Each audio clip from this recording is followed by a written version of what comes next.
Who all does it regulate? Ma'am और All does it regulate? किन किन को रेगुलेट करते हैं SEBI? Ma'am share market like mutual fund और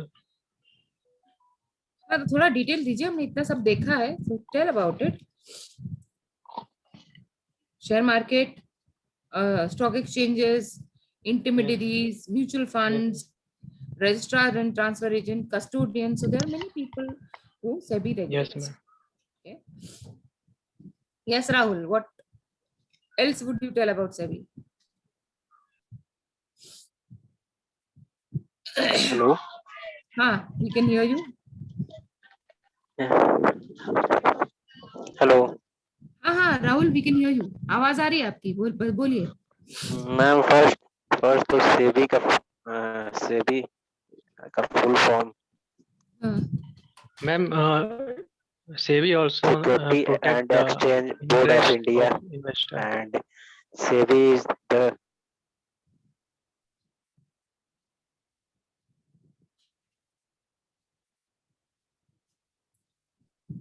Ma'am, SEBI also protect the interest of the investor.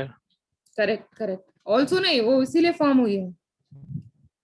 It is formed for protection of the Yes, interest ma'am. of the. It regulate the financial institute and also protect the interest of investor. Correct. And also helps in the development Correct. Good. stock exchange. Stock exchange है, stock market of the stock market. Anyways, हाँ राहुल बताइए. Means in Hello.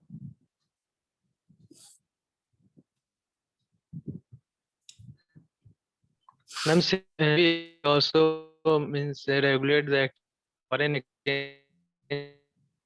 Foreign exchange is regulated by SEBI? No, foreign exchange is not regulated by SEBI. Hello. Yes, Siddharth, we can hear you. Hello. हाँ सिद्धार्थ, आपकी आवाज आ रही है.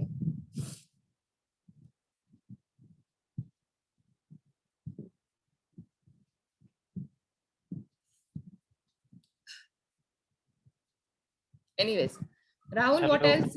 हाँ सिद्धार्थ, बोलिए. Ma'am बीच में मैम नेटवर्क प्रॉब्लम थी तो इसीलिए. हाँ बोलिए. मैम फॉरेन एक्सचेंज को कहते हैं ma'am. Regulate it also regulate the foreign exchange. No, it doesn't regulate the foreign exchange. That is what I was telling you. SEBI does not regulate the foreign exchange. Foreign exchange is regulated by RBI. It can regulate the foreign institutional investors which come Yes, ma'am. Foreign to invest in investor. India. Yeah, but it does not regulate the foreign exchange market. Foreign Yes, exchange ma'am. is the prerogative of RBI. Yes, ma'am. Yes, Rahul. Anything you want to add about SEBI?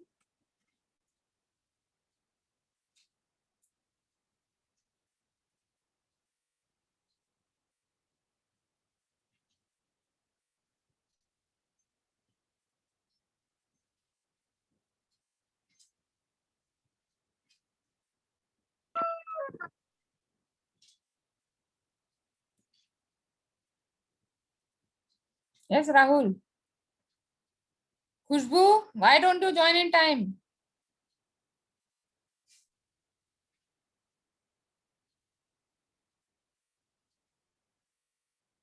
Hello, am I audible?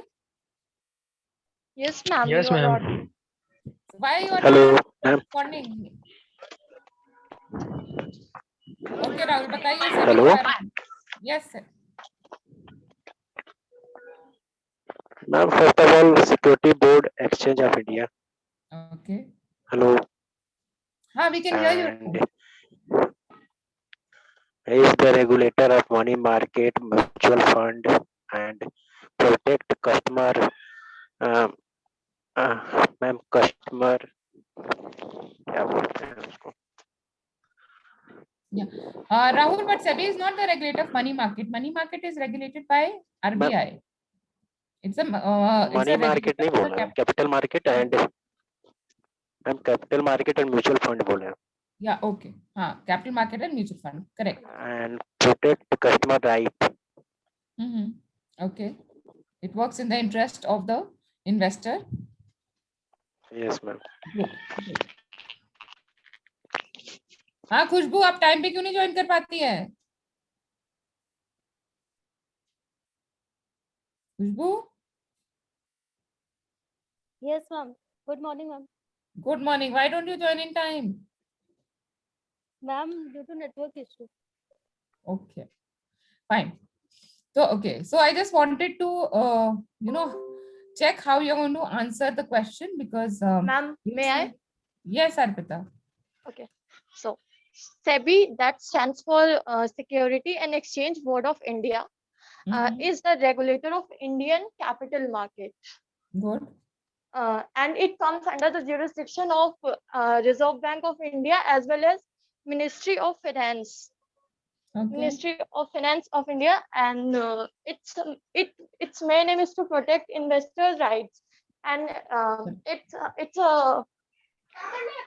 a jurisdiction body to investor, issuer, as well as market intermediaries. Yes. And going to history, it was established in 1988 as non-statutory body, but Mhm. it became autonomous in 1992.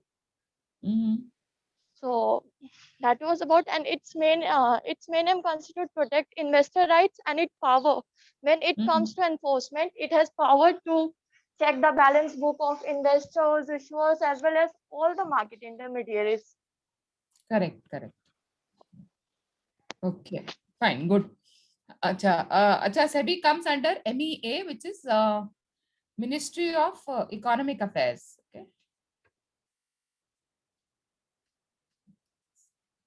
So what I wanted to, the point I wanted to make is कि जो हम लोग पढ़ रहे हैं इसके आपको answers देना आना चाहिए बिकॉज इंटरव्यू में वही पूछा जाएगा. सो सभी के बारे में, आरबीआई के बारे में, और हमें थोड़ा अलग बताना है. जितना हमें कॉलेज तक पता था उससे थोड़ा अलग बताना है because we have read in quite some detail.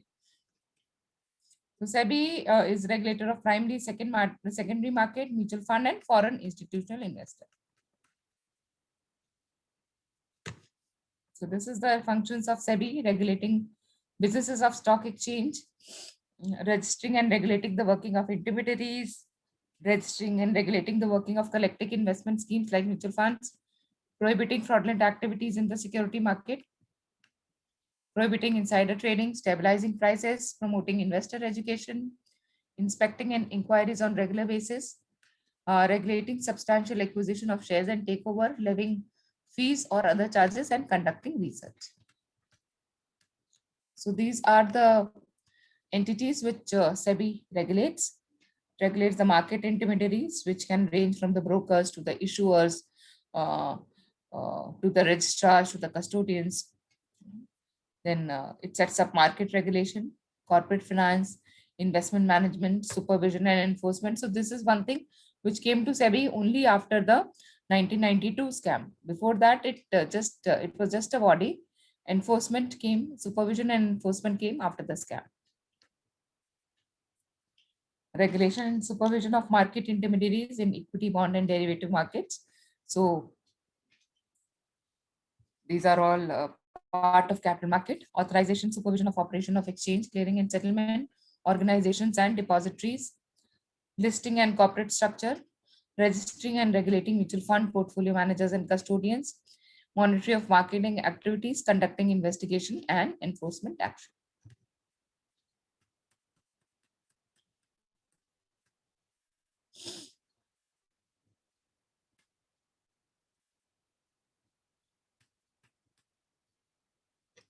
So SEBI is responsible for initial authorization of firms and individuals to operate in financial market and for setting the principles, rules, and code of conduct that must be followed. It regulates stock exchanges and other security market once they have been authorized. It also authorizes and regulates market intermediaries. The list is long and includes participants involved in new issues, investment management, mutual funds, and settlement and safekeeping. The regulation specifies the net worth, experience, infrastructure, and other requirement that must be met to be authorized. So we have seen before a company wants to come up with an IPO, it has to go to SEBI and ask for approval. Only after SEBI approves can the company come out with the IPO. And the SEBI also describes what are the criteria for taking out floating the IPO. So every company cannot float. There are specific terms and conditions. So one of the most important terms is that the company should be a profit-making company. And SEBI sees that all the disclosures which are required are given in the application form. And we know the most famous case and very relevant to our state is the Sahara case, where Sahara wanted to come with an IPO and SEBI refused. And they had to return all the money which they had collected in form of convertible debentures. So before SEBI's approval, they had collected money for convertible debentures. Then they went to SEBI to come out with an IPO. SEBI refused that IPO. Now, if the IPO is not approved, how can they convert the NCDs into convertible debentures into shares? And therefore, the entire controversy is all about that. So basically, SEBI approves any kind of public issue. So it's the supervision of market activity. An important function of SEBI is to supervise market conduct in order to deter fraudulent and unfair practice that would be detrimental to operations of a fair market and interest of other market participants and investors. This includes preventing insider trading. हमने insider trading पे एक activity की थी. Anybody remembers कौन से insider trading Yes, पे हमने ma'am. activity Yes, की ma'am. थी? हाँ. Rajat Gupta. Rajat Rajat Gupta, Yes, CEO. ma'am. Rajat Gupta. Yes, याद है ना? Yes, Yes, क्या है ma'am. insider trading, Rahul? What is insider trading? Ma'am illegally तरीके से कंपनी की इंफॉर्मेशन लीक करना और इलीगल तरीके से नहीं, कंपनी की और जो उससे इंफॉर्मेशन पैसे आपके पास है उससे शेयर मार्केट में प्रॉफिट कमाना. Yes ma'am. Anyone who has access to the information of the company which is not accessible to other investors, using it for their benefit is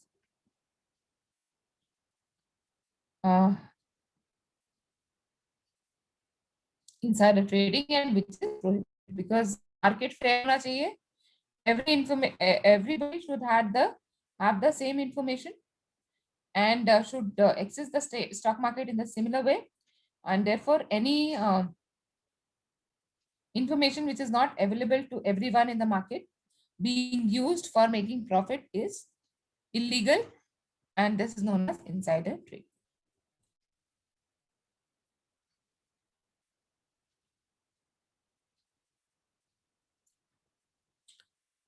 So this includes preventing insider trading, which is trading in securities by a person connected to a company who has material information that is not available to the general public. SEBI requires companies to have codes of conduct and compliance officers to prevent such activity.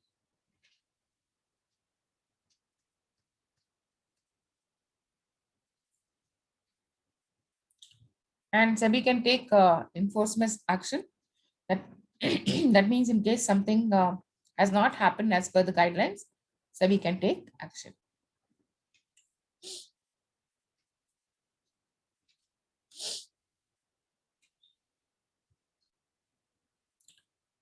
So when an acceptable activity takes place or there is a breach of rules, then SEBI can undertake investigation and has the power to call for information, undertake inspection, conduct audits, and summons witnesses. It powers to take actions include suspending of the trading activity of this security. So this power only SEBI has. AMFI, as we had seen, as a Association of Mutual Funds of India, it's a just a body, but it's an industry body, but it does not have the enforcement powers. It can suspend trading activity of any security, restrain or prohibit access to deal in any security, suspending any officer or any stock exchange or self-regulated organization, prevent them holding such position, obtain an order to freeze the bank account of a market intermediary or other person for 1 month, Direct any intermediary or other person not to dispose of an asset whilst investigation are underway. तो ऐसा कुछ हुआ था अभी of late, आपने कुछ पढ़ा है इसके बारे में जहां पे SEBI had prevented somebody to be a part of trading किसी सिक्योरिटी या किसी इंडिविजुअल पे, ऐसा कुछ किया है SEBI ने?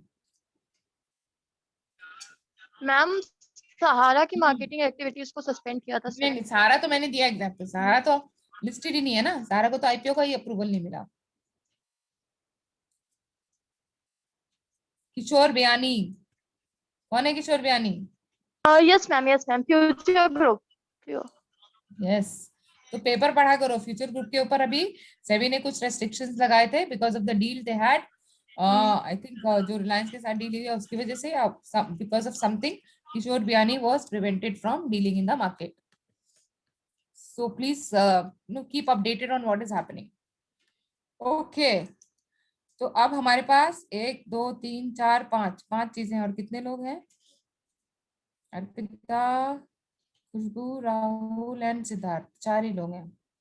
Okay, anyways, so trustees of trustee छोड़ दो, बाकी चारों का एक एक करके फंक्शन बताओ। सो सिद्धार्थ, मर्चेंट बैंकर्स का फंक्शन बताओ।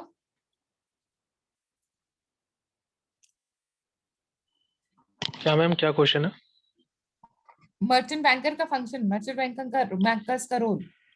मैम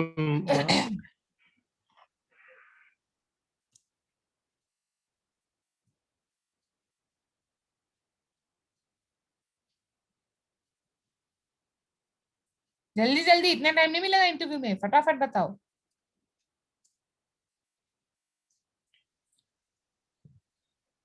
राहुल, मर्चेंट बैंकर्स का क्या काम है?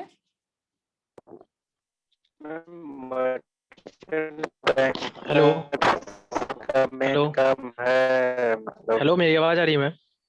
हाँ, तुम्हारी आवाज आ रही है, पर अभी रुक जाओ क्योंकि Rahul is answering the question. Investment कराना।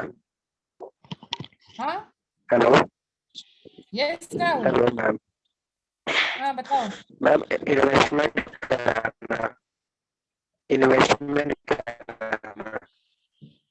आपका शायद नेटवर्क का हेलो कोई प्रॉब्लम है, आवाज आवाज आपकी बहुत ब्रेक हो रही है राहुल, आवाज क्लियर नहीं है।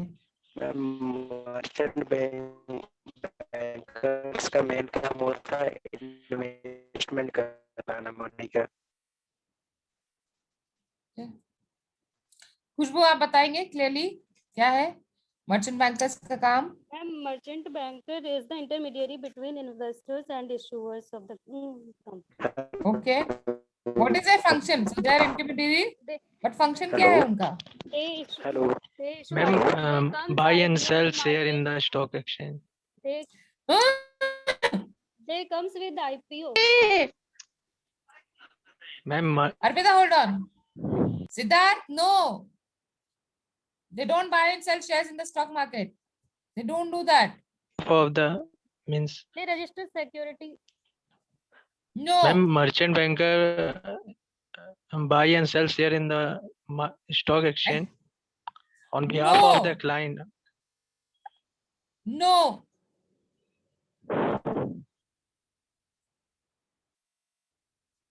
खुशबू कंटिन्यू। मर्चेंट बैंकर का पूरा चैप्टर हमने पढ़ा है, functions of the merchant banker, and now you telling me they buy and sell shares on the behalf of their clients. Is that what they do? Khushbu, guys आपका course खत्म होने वाला है, आपका इंटरव्यू होने वाला होगा, और आप, this is what you telling मी कि मर्चेंट बैंकर्स का ये काम है। खुशबू, क्या काम है मर्चेंट हेलो बैंकर्स का? हेलो यस सर, हाँ अब आवाज आ रही है। मैम, आवाज जा रही है मेरी? हाँ हाँ हाँ, यस मैम, मर्चेंट बैंकर मतलब ma'am under writing of new issuer होते हैं। हाँ अंडरराइटिंग भी करते हैं, underwriting is one of their function. Project इसके अलावा फाइनेंस करते हैं मैम, हाँ, प्रोजेक्ट फाइनेंस। हेलो नहीं क्या? और मर्चेंट बैंकर का मेन काम क्या होता है? Ma'am, project finance. मैम मैं आए। Okay, Arpita, go ahead. बोलो, बताओ. They help raising capital. Guys, Yes, Ma'am, they are advisor of they can be Ma'am, advisors. ma'am, Yes, they help raising capital. They take investment decision. They manage ma'am the market. Ma'am Yes. Project They finance का keep भी on मतलब checking वही the हुआ. market. हाँ, तो उसमें hello. से बताओ ना Rahul. See, my Yes, only ma'am. thing is कि सिंपल उसमें पूरी बात बताओ. प्रोजेक्ट फाइनेंस ठीक है, बट बेसिक फंक्शन जो हमने देखा क्या करते हैं, they help end to end fund raising of a company, right. Project finance भी करते हैं वो. प्रोजेक्ट फाइनेंस क्या है कि देखा और देन दे सी कि हाँ इसमें इसको लोन दे सकते हैं, कर सकते हैं, वो भी करते हैं.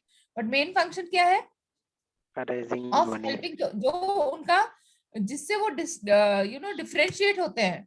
प्रोजेक्ट फाइनेंस तो बैंक भी करता है, जिससे वो डिफरेंशिएट होते हैं from other banks is that they give end-to-end solution for a company looking to raise finance. That is the main function of the merchant banker. Okay, so you talked about underwriting. What is underwriting, Rahul? Can you explain underwriting? Underwriting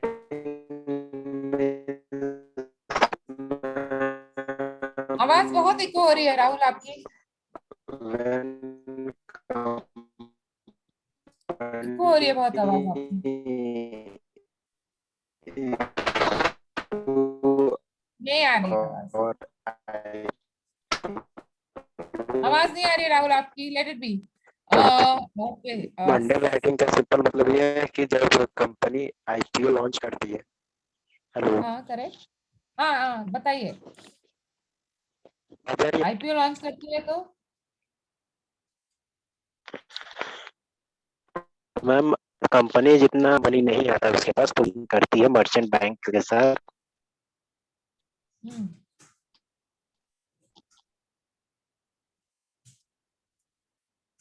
तो merchant bank का underwriting का क्या मतलब है? Ma'am total share अगर नहीं अगर invest जो कस्टमर अगर शेयर होल्डर नहीं लेते हैं तो जो बच जाता है उसको मैम अंडरराइटर कर लेते हैं. इन्वेस्टर जो इन्वेस्टमेंट बैंक होते हैं वो. करेक्ट. तो इन्वेस्टमेंट बैंक जब कंपनी को हेल्प कर रहे हैं to come out with the public issue, they also give the assurance to the company to the that in case their issue is not fully subscribed, they will subscribe to the unsubscribed portion. So that is the underwriting. Ma'am और इसमें यही limit भी रहता है कि मतलब अगर ज्यादा अगर नहीं अगर सब्सक्राइब हुआ है तो फिर लेते नहीं है फिर. हाँ मतलब ज्यादा हुआ है then they will help in allotment. अगर कम हुआ है मीन्स अगर ज्यादा शेयर अगर नहीं अगर सब्सक्राइब हुआ है तो फिर नहीं लेंगे. फिर वो इन्वेस्टमेंट बैंक का मतलब हेल्प नहीं करते हैं ज्यादा. मतलब मैम मीन्स मतलब अगर उसमें लिमिट भी रहता है मैम कि अगर हाफ से अगर ज्यादा अगर नहीं सब्सक्राइब हुआ है फिर वापस जितना है वो कंपनी को वापस हो जाए. हाफ से ज्यादा नहीं, 90%. सभी का लिमिट है 90% होना चाहिए. जितना का इशू आ रहा है उससे 90% आपको कलेक्ट करना चाहिए. अगर उससे कम कलेक्ट किया तो you have to return the money. Yes ma'am. Anyways, so underwriting is giving the assurance that we will subscribe to the unsubscribed portion. तो underwriter का फंक्शन हो गया, मर्चेंट बैंकर का फंक्शन हो गया. क्रेडिट रेटिंग एजेंसीज का क्या function है? खुशबू, क्रेडिट रेटिंग एजेंसी का क्या फंक्शन है? Ma'am, they rate the companies For what? ma'am on the basis of their profitability and working. So they want to tell people whether it is profitable company or not. That is what they want to do. Ma'am, credit का क्या मतलब है? loan. तो credit rating का क्या मतलब होगा? Ma'am, company is ma'am ma'am, Ishwar ma'am company is default able ना to करे cover मैम cover इसलिए the उसका cover their Correct. credit. Yes, credit means loan. So credit rating will rate the company on the possibility of them being able to return the loan which we have taken. So it has not to do with the profitability. Yes, profitability is a factor, but the main function of the credit rating agency is to look at the probability of the company to be able to return the debt they have taken. Ma'am, I want to answer this question and then आप बताइएगा if I am right or not. Okay. If this same question is asked in the interview. Okay. So, ma'am, basically credit rating agencies provide a criteria with respect to risk and return. That means what is the level of risk, what is level of credit risk and all those default risks associated with the loan rate. Correct. So they measure the default risk for a company, right? So higher the default risk, lower would be the rating. So credit basically, so whenever you get confused, try to break it. Now credit, I've been like telling you since time immemorial that credit means a loan. So credit rating, so in a loan, the biggest risk is default of that loan. So credit rating agency will tell you whether this company will pay you or it will default on the loan. So credit rating tells the probability of the company to return that loan. Then SEBI also looks for stockbrokers and sub-brokers. These are the people who buy and sell shares on behalf of the investor. Siddharth, merchant bankers नहीं होते हैं, stock brokers and sub brokers होते हैं who take the orders from people and buy and sell securities in the stock market based on that order. Okay, ma'am. Who are investment advisors? Investors advisors can be individuals who advise people on various investment. Then portfolio managers, again, people who manage funds of various investors. Foreign institutional investors are people who come and invest in India. Foreign companies or people, companies registered abroad who come and invest in India. Ma'am, they come through stock exchanges. Foreign institutions. Yes. So if a company wants to invest in India, they have two routes. One is the FDI, which is foreign direct investment, and FII is through the stock exchange. Okay. So FII will invest in the securities of Indian companies, whereas FDI would directly invest in the company.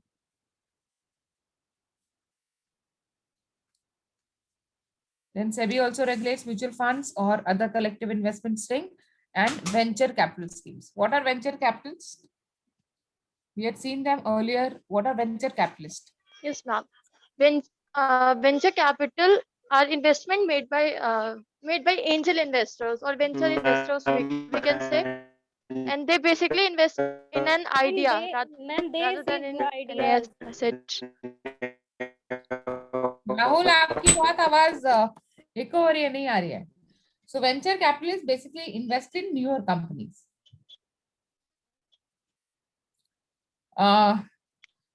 And then they also regulate the depositories, the share transfer agents, and the custodians.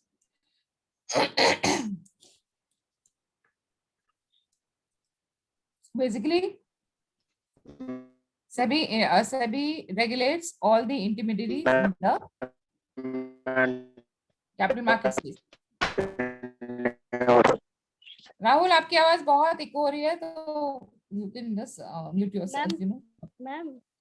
Yes, Khushbu. Ma'am, मैंने पढ़ा था कि venture cap कई mutual fund companies ऐसी हैं जिन्होंने ma'am 60% तक का रिटर्न दिया, वो भी इतने कम टाइम में, 1 साल से 3 साल के बीच में.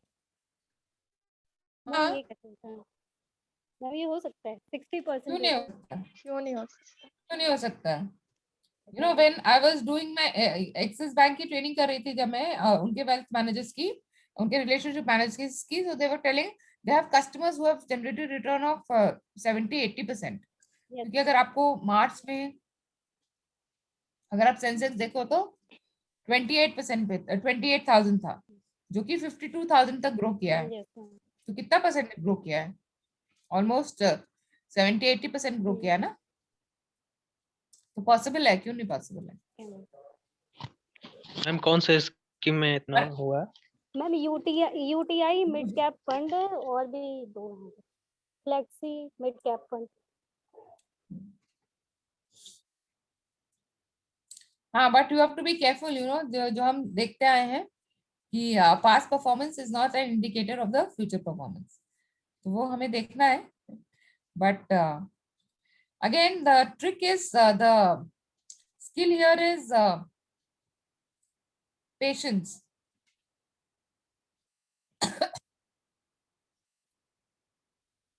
तो जैसे हमने देखा, हमें ये बताने की जरूरत नहीं है बार बार, we've seen this like higher the risk, higher is the return. तो अगर आप रिस्क बहुत अच्छा ले पा रहे हैं तो ऑब्वियसली रिस्क भी उतना ही होगा, तो may be it is able to give you, and may be there is a possibility that this return does not happen.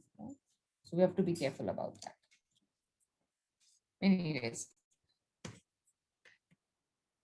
now Reserve Bank of India का कौन फंक्शन मुझे बताएगा? खुशबू फंक्शन बताना, ये मत बताना it is a regulator of banking system. We all know RBI is a Ma'am, it is the banker of banks and the banker of government. It is banker of government. Okay. Ma'am, it is to license and it can cancel the license of the bank. Okay. And it can call from information. It अरे तो आप can तो call for regulation का सब मुझे बता रहे information हो, to the bank. सारे रेगुलेशन के फंक्शन बता रहे हो, और क्या फंक्शन है? It control interest rate, monetary It policy. controls interest rates to the monetary policy. Okay, good. What else?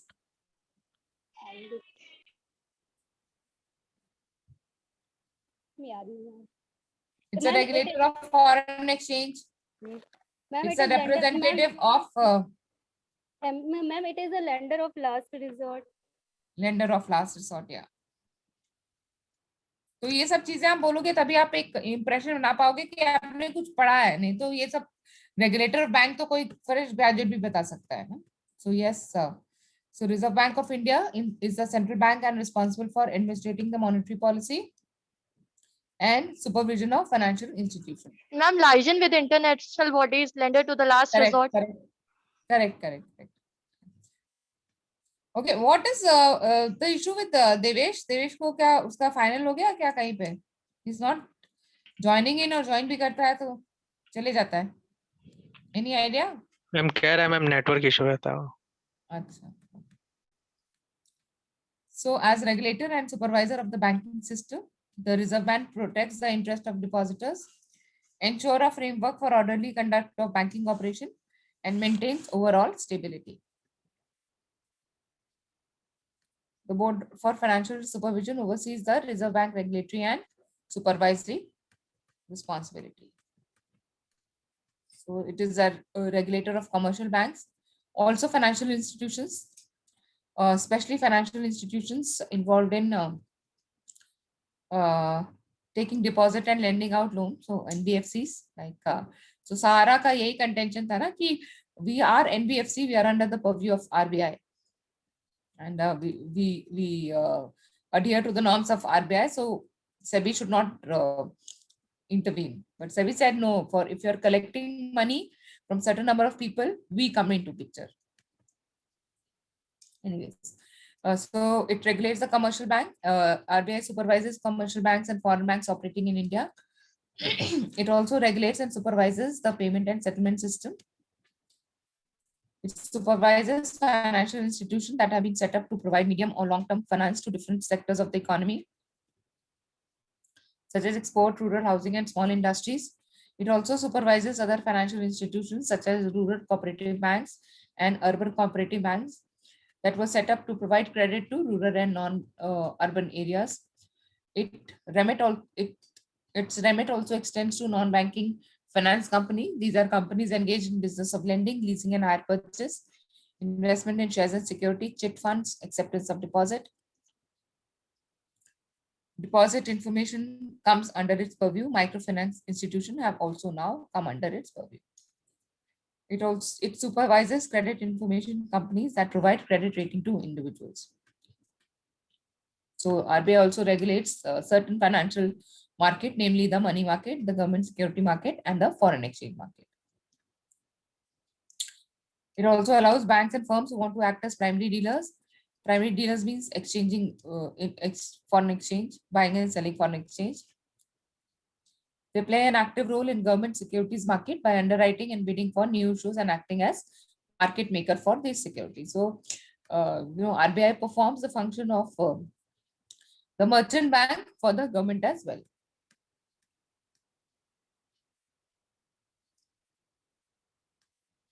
IRDA controls, regulates the insurance sector. So the insurance and especially earlier in India, insurance was provided through nationalized public companies. That means the government controlled insurance. However, in the early 90s, like rather in 2000, the government gave permission to other private players, and therefore IRDA was set up in 1999. So the insurance sector saw a proliferation of insurance companies established, but against a background of intense competition and allegation of unfair trade practice, the government decided to nationalize life insurance business in 1956 and general insurance in 1970. So state-owned insurance companies or government-controlled insurance company had a monopoly of insurance sector until the reopening of the sector with amendment of the Insurance Act and passing of Insurance Regulatory and Development Authority or IRDA Act 1999. So after that, your private sector companies came and set up insurance in India.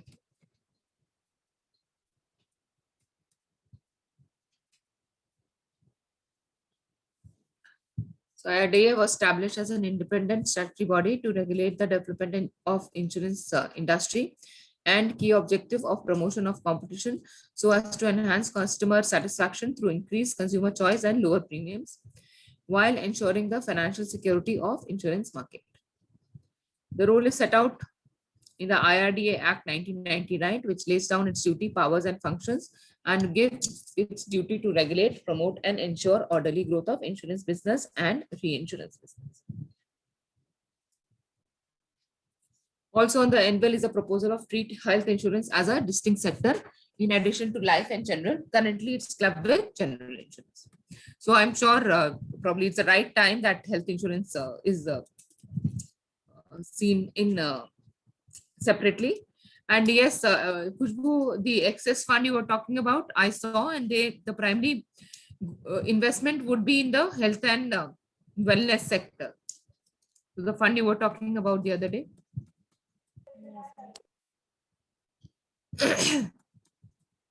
So just the way RBI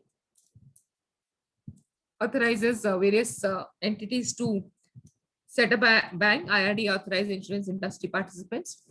It controls and regulates the rate, terms, conditions of general insurance contracts, except those covered by the Tariff Advisory Committee, undertakes supervisions of insurer, intermediaries, and other relevant parties. So when we say IRD controls regulatory, intermediaries, so bank also will come into these purviews. All NBFCs will come into the purview of IRD in case they are distributing insurance. It regulates the investments of funds by insurance company and their solvency margin. So we have seen there are what the insurance company does. It collects money and then invests in the market, to generate returns. So they also, the way RBI asks the banks to keep a CRR, SLR, for example, the insurance company has its own way of ensuring the solvency. Solvency means कि insurance company के पास पैसा होना चाहिए to pay the claims.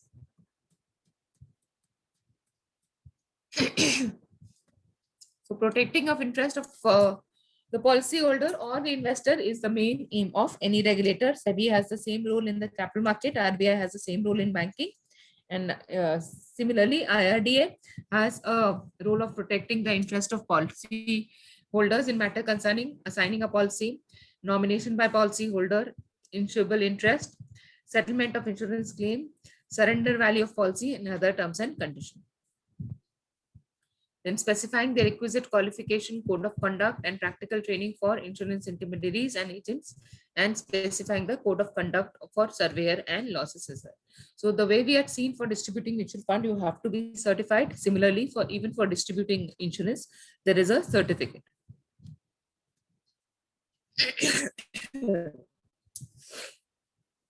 There's a general consensus that over a period of time, both LIC and GIC will lose their special status as statutory incorporated companies and will be regulated by IRDA like other private sector insurance companies. So I think they are regulated now. So earlier, you had only state-owned or government-controlled insurance company like LIC for life insurance. If you wanted to buy life insurance, you could only buy it from LIC, and national insurance and GIC for general insurance. However, if you look at now, we have a lot of people, a lot of companies coming and setting up business in India because insurance sector is, has a lot of scope, because India as a country is underinsured, and that means that there are many people who have a need for insurance, and that is what the other insurance companies are trying to do.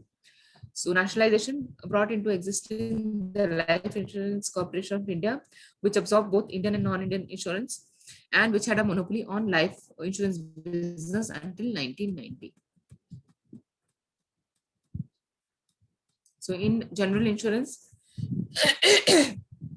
nationalization saw insurance firm amalgamated and grouped into 4 companies.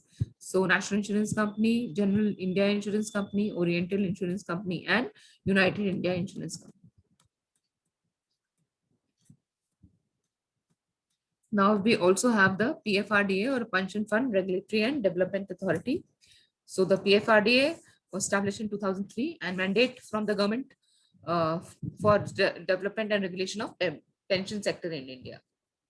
Originally, it was an interim body under the control of Ministry of Finance, but became a statutory body following the passing of Pension Fund Regulatory and Development Authority Act 2013.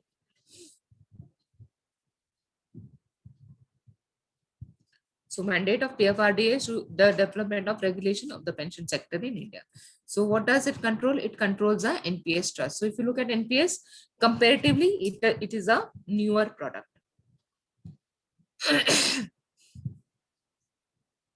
So we have seen pension funds also works like mutual fund or insurance company where they collect the money.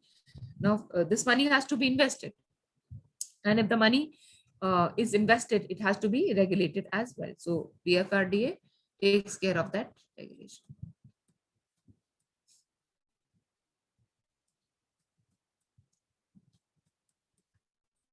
So the role of PFRDA is to regulate the national pension scheme system, including approving schemes of setting standards for management of pension funds and their investment, setting standards for reporting details of pension fund investment and their performance, registering and regulating intermediaries, and taking steps to ensure that they are appropriately trained, protecting the interest of subscriber of NPS by ensuring the safety of their contribution, regulating cost, and adjudicating of dispute. So अगर आप देखो तो NPS भी एक mutual fund की तरह है ना. There only thing is that it does not have the liquidity of the mutual fund, but NPS में भी आप उन्हीं सारे asset classes में invest कर सकते हो, and you can choose which asset class you want to invest. So PFRDA undertakes supervision and audits of intermediaries and other entities or organization conducted with the pension funds. Educating the public on pensions and retirement saving, existing mandatory system continue to operate under the previous.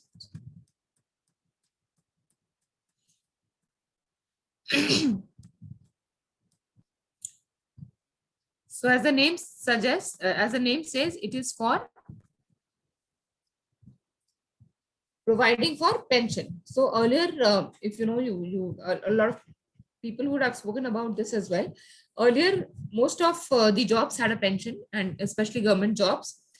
But this obviously is an expenditure for the government and puts a lot of pressure on them for payment of the pension. So the people after 2000 who have joined after 2000 will not be given any pension. The pension would be generated by investing in the NPS. So a new defined contribution pension system was introduced that offered a menu of investment choices and fund managers, which is now known as the National Pension System. So National Pension System or NPS reflects the government effort to find sustainable solution to the problem of providing adequate retirement income and to encourage subscriber to form the habit of saving for retirement once they start working.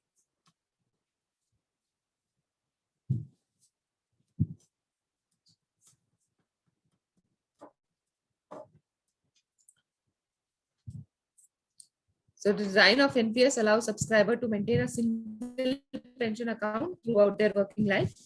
It allows the subscriber to choose their pension fund manager, a sustainable investment option, and monitor their investment and performance, and later to readily switch their investment option to pension fund manager.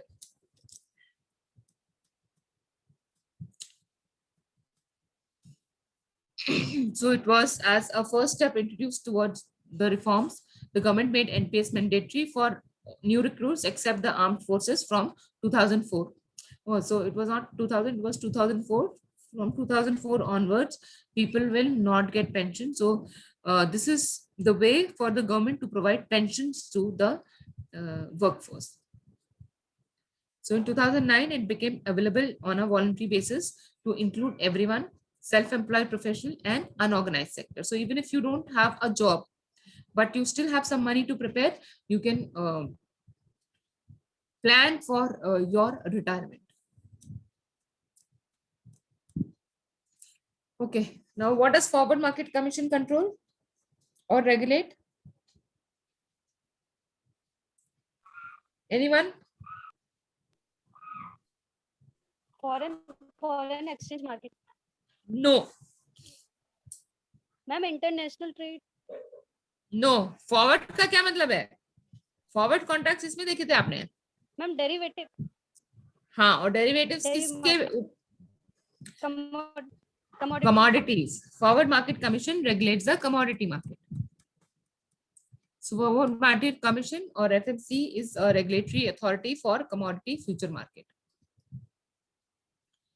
FMC got merged with SEBI in December 2050. Currently, SEBI regulates commodity market too.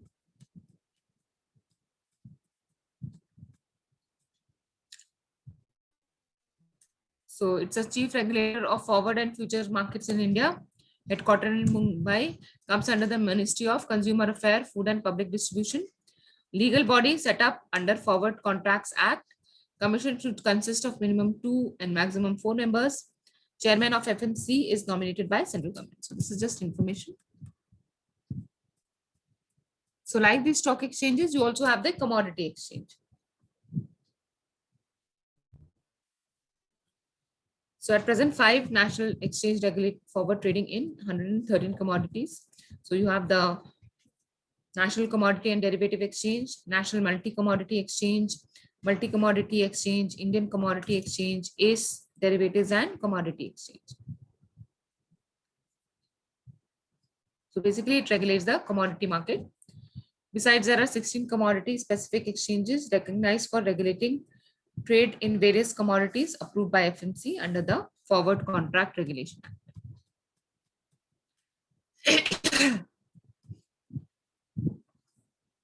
So FMC advises the central government in respect to recognition or withdrawal of recognition from any association, to advise the central government in respect of issues arising out of administration to the Forward Contract Act, to keep forward market under observation and to take such action in relation to them as it may consider necessary in exercise of power assigned to it under the Act, to make recommendation to improve the organization and working of the forward market.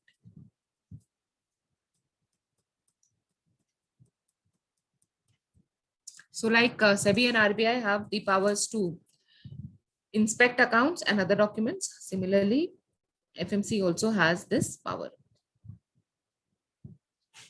So FMC can undertake the inspection of accounts and other document of any recognized association registered association, any member of such association whenever it considered necessary. To collect and whenever the commission thinks it is necessary to publish information regarding the trading condition in respect of goods to which any of the provisions of act is made applicable, including information regarding supply, demand and prices, and to submit or to the central government periodic reports on working of forward market related to such goods. So basically, we have seen all regulators have this power to inspect, to check, to call for information. Similarly, FMC has it for the commodity market.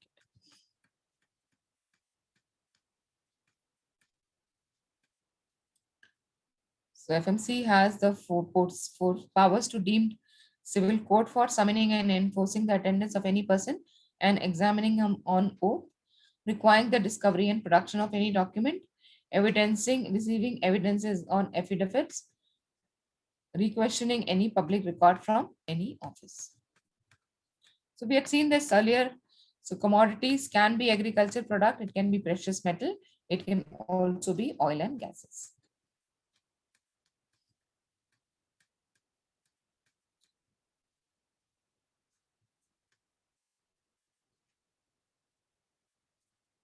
Trading can be physical or virtual. And we've seen even individual investors have been investing in the futures and in the derivatives linked with commodities. So there's a surging interest among investors in commodities, which as an asset class can provide opportunity to fine tune a portfolio risk and return characteristics. The commodity asset classes have experienced a strong growth in the recent years.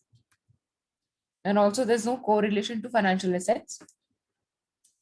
So commodities can also be used for diversification. So the low historic correlation to financial assets, equity-like in returns and risk characteristics of commodity provide investors a means to diversify their portfolio.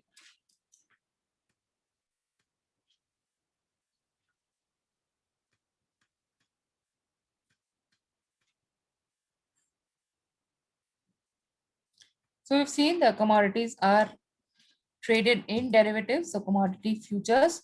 We had seen this futures and forwards in derivatives. So futures are standardized contract which are traded on the exchange. So commodity futures are standardized contract traded in exchange which derive their value from the underlying commodity. So they are derivatives.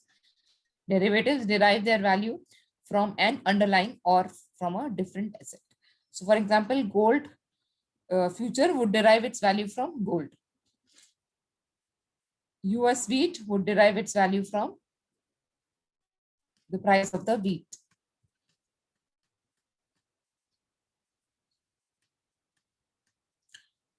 Now you also have a self-regulatory organization in the financial market. Now self-regulatory organization are organizations which have their set of rules and regulations which have to be followed by their members. So a self-regulatory organization of intermediaries of or market participant represent a particular segment of security market, has the power to create and enforce industry regulation and standard, has priority to protect investors through the establishment of rules that promote ethics and equality. So, for example, your stock exchange is a self-regulatory organization. Though it is regulated by SEBI, the stock exchange also has its own rules and regulations. So all intermediaries like the brokers, the issuers, the sub-brokers, the registrars working or registered with the stock exchange also have to follow the guidelines of the stock exchange. So the best example of SRO is a stock exchange. The exchange can set criteria as to who can be member as well as rules and standards that its member must adhere to conduct of their business. It also enforces those standards to ensure the integrity of the service operated in its market. Though stock exchange is a SRO, it needs to be registered with SEBI because it's a financial market intermediary. So SRO needs to be registered and recognized by SEBI Following a registration process that lays down norms for professional competence of the board, its infrastructure and capital requirement. It must act in the best interest of investors and abide by the directions of SEBI. It is responsible for specifying a code of conduct for its member and ensuring implementation. It conducts screening and certification tests for its member and endeavors to promote best practices among its member.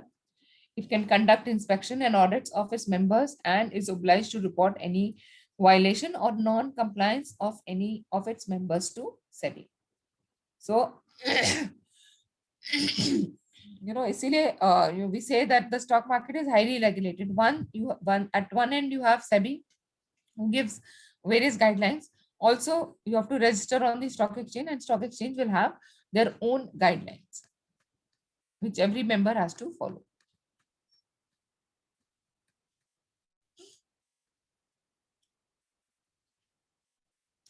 So in India, because it's built up over the last century, and so it's fragmented over 60 acts of parliament and multiple rules and regulations.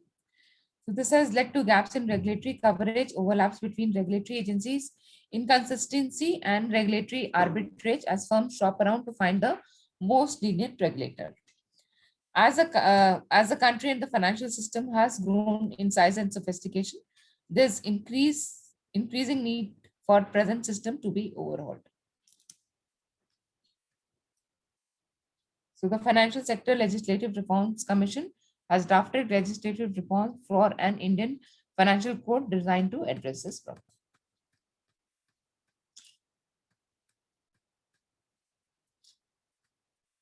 So जितने ज्यादा regulators होंगे उतना ही ज्यादा कम्बसम होगा काम करना, इसलिए there is a work going on to consolidate the regulators. Ma'am transparency बढ़ जाएगी. हाँ मैम ट्रांसपेरेंसी बढ़ जाएगी, ट्रांसपेरेंट होगा. हाँ ट्रांसपेरेंट तो होगा, but then business becomes difficult. कि इसका भी रेगुलेशन करना, उसका भी रेगुलेशन करना, तो बिजनेस डिफिकल्ट हो जाता है. इसीलिए government is trying to consolidate the regulations. The regulations होंगी, strict होंगी, but you will know what are those to be followed, and it will be easier for the companies or the intermediaries to follow. So the proposed reforms are that existing RBI will continue to function through with modified functions. The Ministry of Finance would set monetary targets, and RBI would be responsible for pursuit of these targets through a monetary policy committee that would meet regularly, vote on action to be taken to meet the objectives, and publish its decision. Consolidation of existing regulatory bodies into 7 regulatory agencies, including a unified regulatory agencies. So this is a proposal. I don't know when it will happen. The existing SEBI or FMC का तो merger हो गया है, but SEBI, FMC, IRD, and PFRDA will be merged into new unified regulatory agency.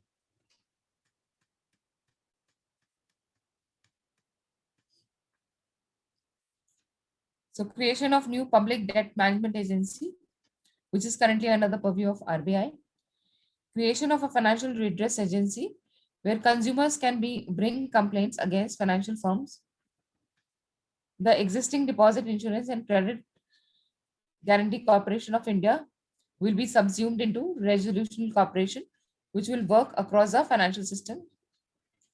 A formal transparent process for making new rules to do away with current practices of RBI and SEBI making rules for issuing circulars.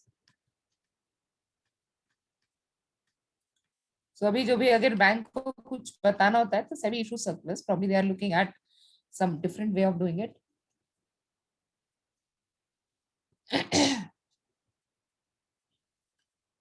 So instead, they would have to publish a draft to the proposed regulation for a public consultation and publish the feedback and their response before becoming the law. So कोई भी offhand a decision नहीं ले पाएंगे. They will if they are making a law or something, they will have to get public opinion on that and then make it a law.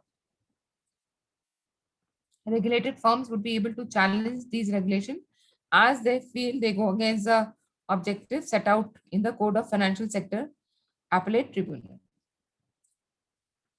Also, the Financial Stability and Development Council set up in the aftermath of global financial crisis, is recommended to have a permanent office, staff, and develop a database with research capabilities in place of current coordination council status.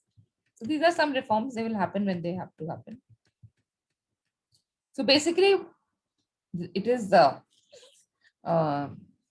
the endeavor of all the government to make business easier to do, because easier the business, more people will do it, more capital formation, more employment generation, and economic growth. So government is looking at ways to make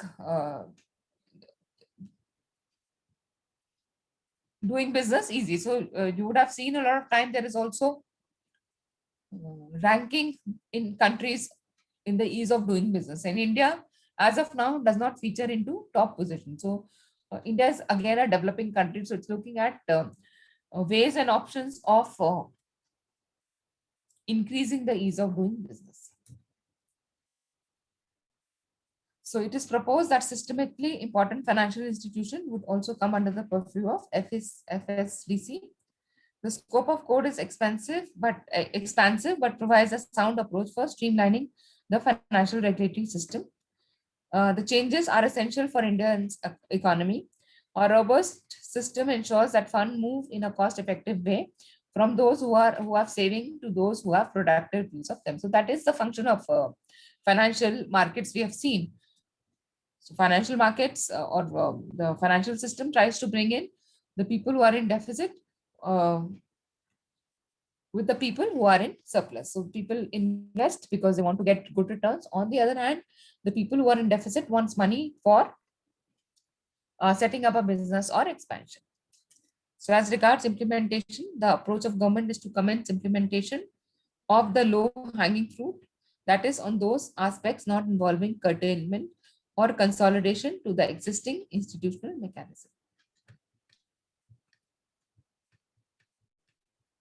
Okay, so those are regulators. We have seen it many times. So possible interview question, if you're going for a bank, they can question you on the functions of RBI.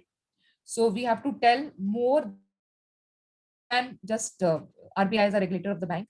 They can also ask questions on SEBI. Others, I have my doubt, but you should be well prepared to answer questions at least on RBI and SEBI.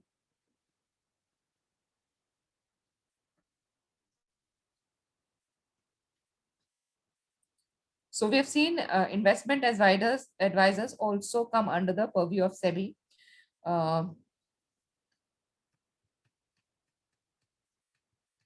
And these are people who provide consultation to people who want to invest. We've seen this that investing in either fixed income security or equities is not that easy. You have to do a lot of research and see which of them suits you the best. So all people all investors might not have the requisite knowledge and time to do this analysis. So they consult the investment advisors. And obviously this is a business for them. So investment advisor will take a consideration. That means they will charge a commission or fee to the clients. So investment advisor means any person who for consideration is engaged in the business of providing investment advice.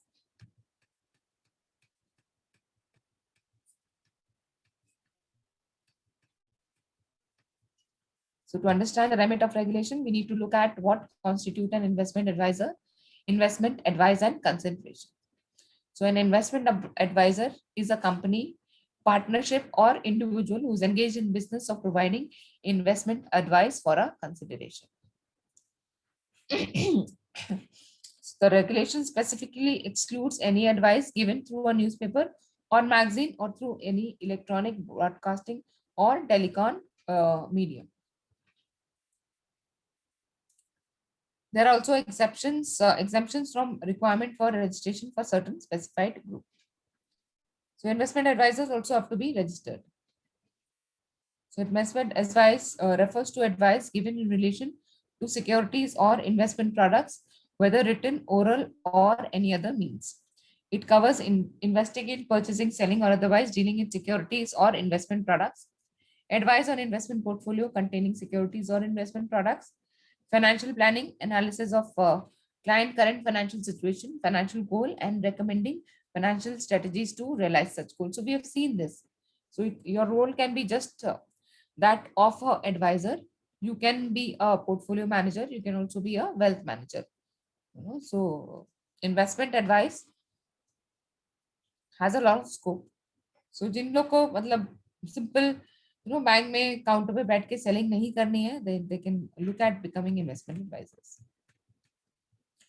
So consideration is any form of economic benefit, including non-cash benefit received or receivable for providing investment advice. So ये आपका this is your skill, and investment advisors charge for that skill. Any advice without any consideration does not come within the regulation. So हमारे यहाँ जो रायचंद होता है ना कि हर चीज पे आपको एडवाइस देते रहते हैं, तो उनके ऊपर ये रेगुलेशन नहीं है, because they are giving it without any consideration, that means without any exchange of value. Ma'am company invest करे चाहे ना करे, तब भी उनको मतलब एडवाइस किए तो उसकी फीस देनी पड़ेगी. हाँ, ओके कंपनी, हाँ राइट, करेक्ट. तो इंडिविजुअल का आपने फाइनेंशियल प्लान बना के उनको दे दिया, अब वो वैसे इन्वेस्ट नहीं करना चाहते तो कुछ आप कर नहीं सकते ना, but you will charge for the financial plan you have made. Okay. So investor advisor का कैपिटल एडिक्वेसी और बिजनेस अरेंजमेंट भी होता है. So we have seen an investment advisor has to be registered with SEBI, and there's an eligibility criteria set by SEBI which the investment advisor should meet. So investment advisor should meet a set of eligibility requirement, meet the capital adequacy, have suitably qualified staff. So qualification बहुत जरूरी है, certification बहुत जरूरी है. Capital adequacy से क्या समझते हैं आप?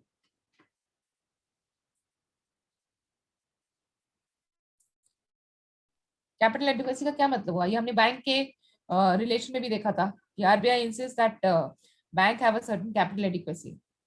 Ma'am, capital. Ma'am, it is the minimum amount of fund which bank have to keep with it to minimize the risk. Yes, it is the bank's fund, like the capital of the company. तो capital कहाँ से आता है? Share holder से आ सकता है, borrowing से आ सकता है, right? So they should have a minimum capital which is subscribed by SEBI to ensure financial stability of the investment advisor, and they must maintain a net worth above a minimum threshold at all the times.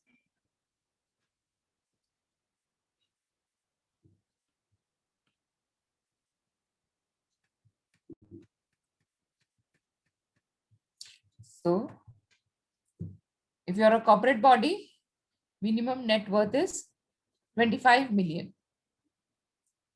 If so, net worth means the aggregate value of paid up share capital plus free reserves reduced by aggregate value of accumulated losses or deferred expenses. तो हमने net worth का calculation accounting में भी सीखा था. Net worth का क्या formula होता है, याद है किसी को? नेटवर्थ का क्या फॉर्मूला था? Total asset minus total liability. Yes, total asset minus liability. तो शेयर कैपिटल,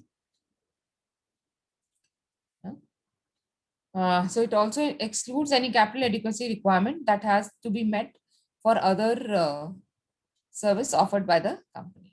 It excludes, मतलब अगर आप ये बिजनेस भी कर रहे हैं, कोई और बिजनेस भी कर रहे हैं, तो दोनों के लिए अलग अलग आपको कैपिटल रखना पड़ेगा.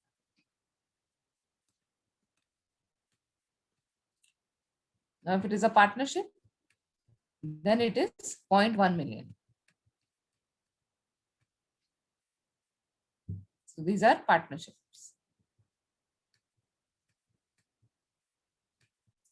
Or you can be a individual.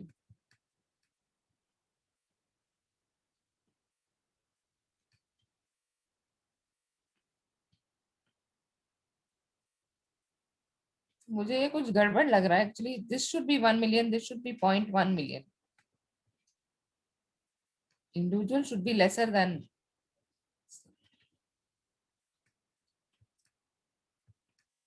So basically, just to understand that SEBI has capital adequacy requirement depending on the type of entity, which is an investment advisor. Or obviously they should have a infrastructure to provide these services. So CEFIT, as per Schedule 2 of SEBI, they should have adequate infrastructure. Check on any refusal by SBI earlier. And also if it is a bank or NBFC, because they are also regulated by RBI, they should have the RBI approval for providing these services.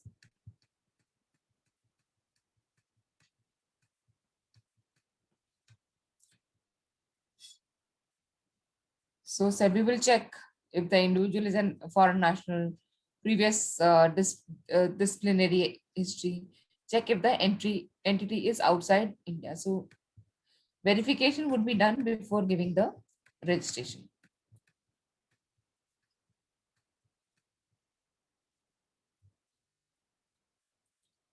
So किनको SEBI के लिए के साथ register होना जरूरी नहीं है. So general advice is people who give general advice on trends of the market. IRDA certified insurance agent. So जिनके पास IRD का certification है, ये मैंने बताया कि आपको IRD also has its own certification requirement. Mutual fund, SRO or AMC. Pension advisor registered with PFRDA.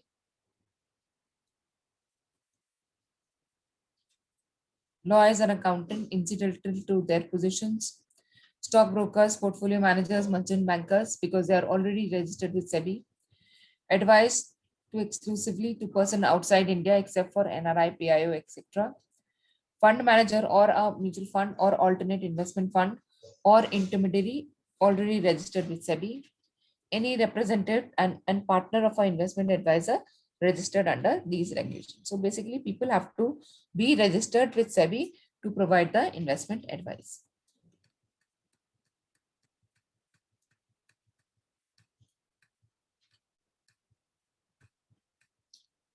So people should have professional qualification in finance, accountancy, business management, commerce, economics, capital market, banking, or insurance and actuarial science.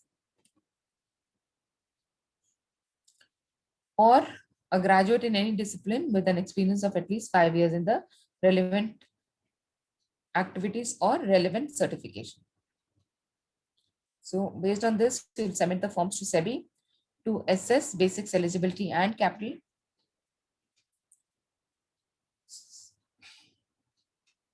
Then existing partners to obtain cert certification for new entrant within 2 years from the date of commencement.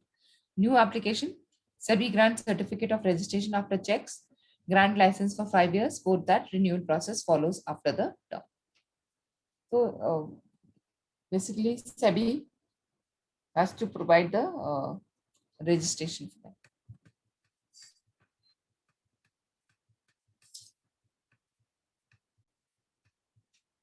So there are various regulator codes given by SEBI, MFA and CISI Code of Conduct for Investment Advisor.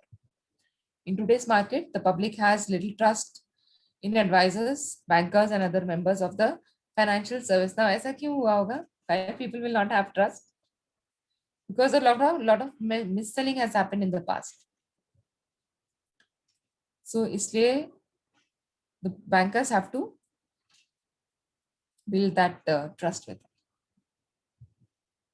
And the trust has to be built if you are giving financial advice.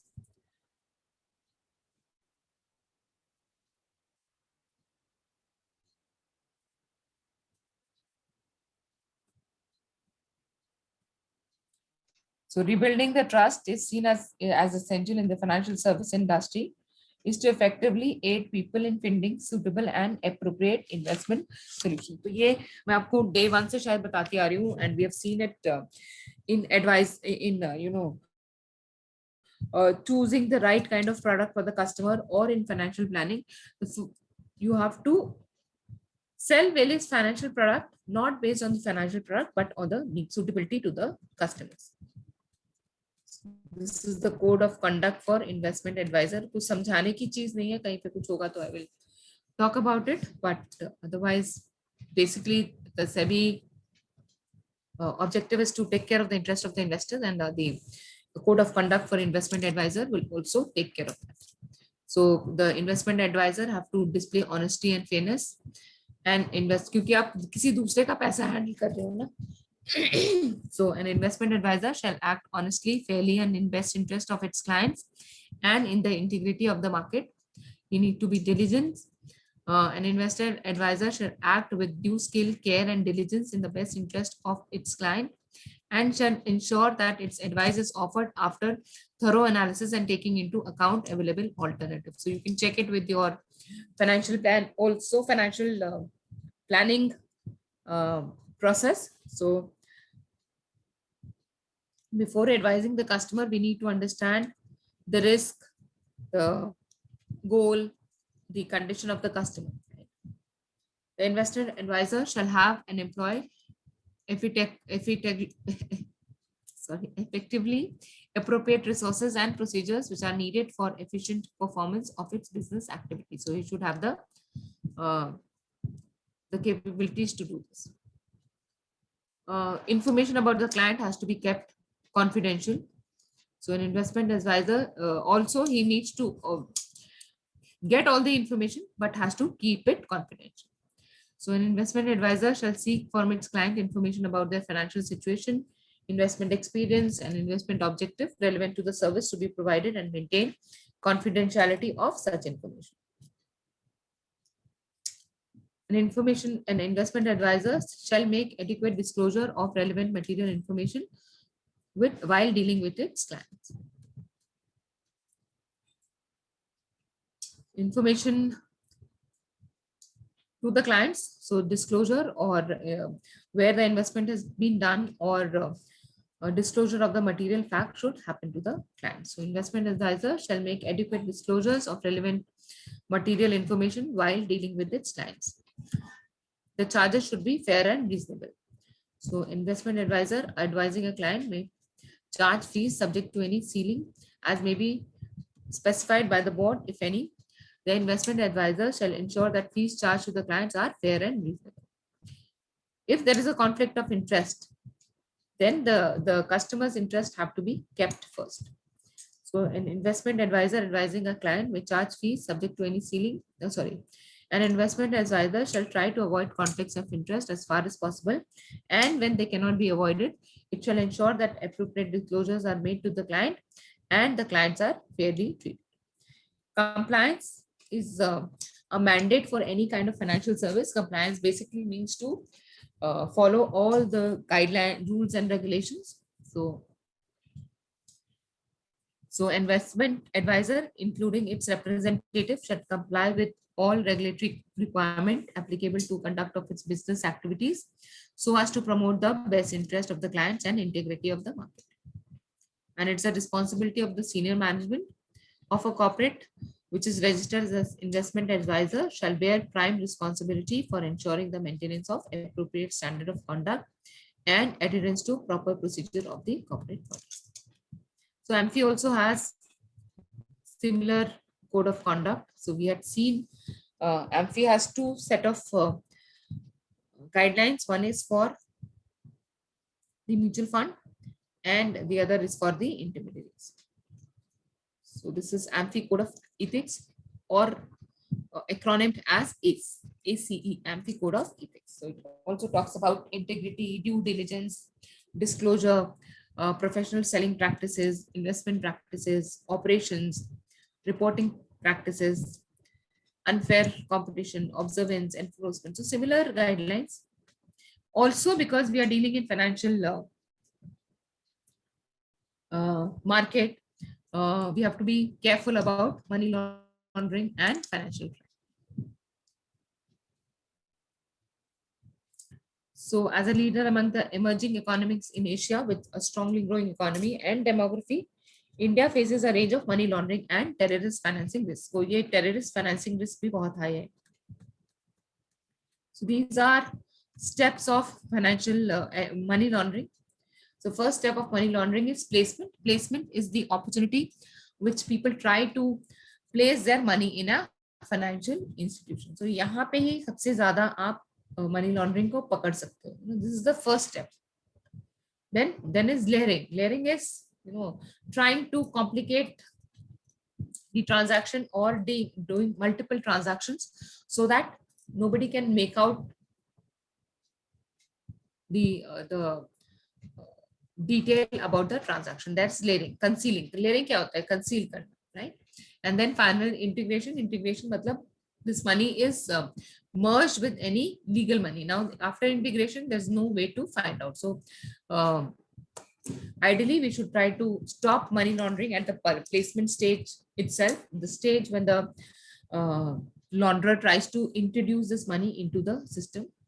Then layering. So if you remember the KYC pillars, we had seen transaction monitoring also as one of the KYC pillars.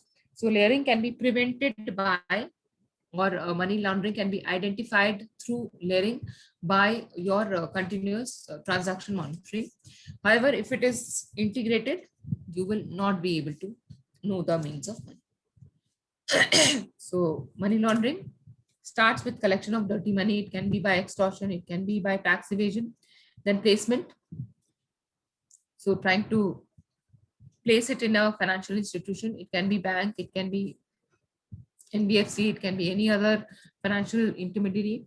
So dirty money integrates into the financial system. Then layering, trying to do many transactions to conceal the source of the money. So transfer of the bank account of the company X, wire transfer to offshore bank, loans to company Y, payment of Y of false invoice of the company. Then finally integration of purchase of luxury assets, in financial investment, commercial and industrial investments. So these are three layers of money laundering: placement, layering and integration. These are the stages of money laundering.